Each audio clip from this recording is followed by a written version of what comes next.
আজকে সেই দিন যেদিন শেখ হাসিনা খুনের নেশায় উন্মত্ত হয়ে ক্ষমতার নেশায় পাগল হয়ে শুধু একটি উন্মত্ত পাগল ছাড়া বাংলাদেশের সবচাইতে সুসংগঠিত সুবিস্তৃত অত্যন্ত দায়িত্বশীল দেশপ্রেমিক ইসলামী মূল্যবোধে বিশ্বাসী রাজনৈতিক দল জামাত ইসলামীকে প্রশাসনিক ক্ষমতা প্রয়োগ করে নিষিদ্ধ ঘোষণা করেছিল। হাসিনার রাজনীতির ইতিহাসে এর চাইতে বড় ব্লান্ডার মিস্টেক আর কিছুই ছিল না। এটাই ছিল তার ক্ষমতার কফিনের শেষ পেরেক মাত্র। জামাতকে নিষিদ্ধ করার মধ্য দিয়ে তার বিদায় নিশ্চিত হয়েছিল। তার সাথে লড়াই চলছিল আমাদের 15-16 বছর। যদিও নামে একটা বিরোধী দল ছিল, কার্যত লড়াই ছিল আওয়ামী লীগের নেতৃত্বে সকল বাম আর জামাতের নেতৃত্বে সকল ডান। ওরা তাদের প্রধান প্রতিপক্ষ জামাতকে মনে করত, অন্য কাউকে মনে করত না। এই জন্য অলিতে গলিতে ঢুকে বাসা বাড়িতে ঢুকে জামাতের নেতা কর্মীদেরকে যেভাবে গুলিবিদ্ধ করেছে, খুন করেছে, গুম করেছে, আয়না করে নিয়েছে, জামাত ছাড়া অন্যরা বিভিন্নজন বিভিন্নভাবে ক্ষতিগ্রস্ত হয়েছেন, কিন্তু জামাতকে যেভাবে টার্গেট করেছিল অন্যদেরকে সেভাবে করে নাই।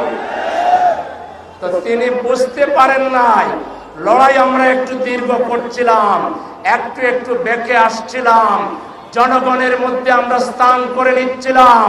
আমাদের দৃঢ় ঈমান ছিল হাসিনার পতন বাংলার মাটিতে হবেই হবে।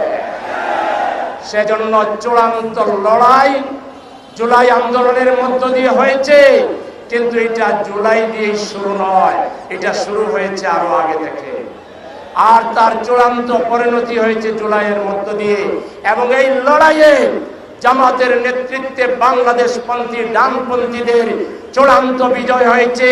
হাসিনার নেতৃত্বে সমস্ত বাম রাম এবং তাদের গুরু আধিপত্যবাদী শক্তির কবর রচনা হয়েছে বাংলাদেশে।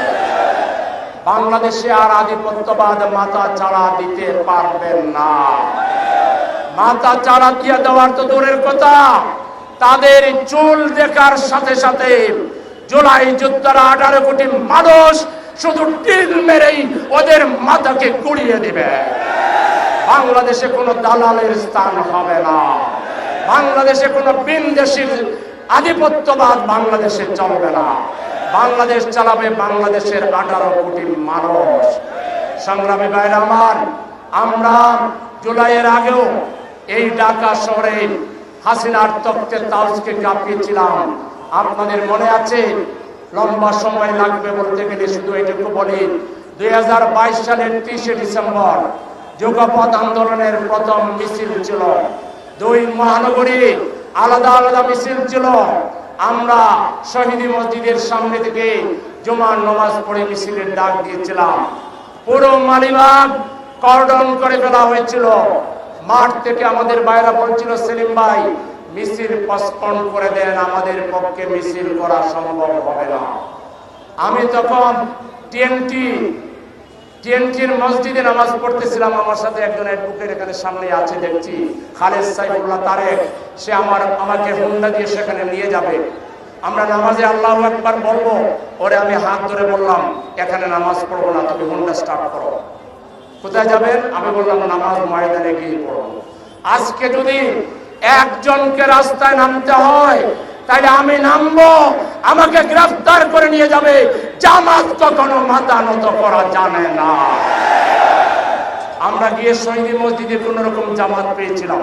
জামাত শেষ করে বললাম তুমি হুন্ডা করে নিয়ে আসো, আমি ডাইরেক্ট যাই, কারণ তোমার হুন্ডার পিছনে উঠতে গেলে অনেক দূরে আমি গ্রেফতার হয়ে যেতে পারি।